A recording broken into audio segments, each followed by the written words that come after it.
So this is me testing the lap timer feature in the app, and I'm using the ImmersionRC puck right here, connecting it through Bluetooth.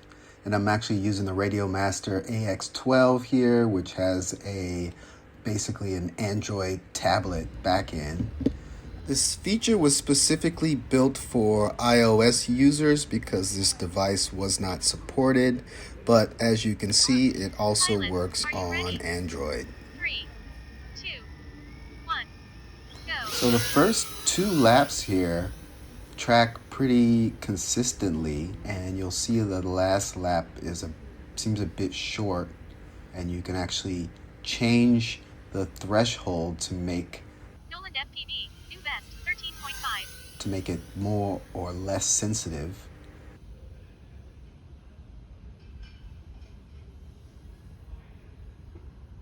And I'll show you how to go into the settings after this lap. FPV, 16.6. But it is working like a charm. Just need to tweak it a bit.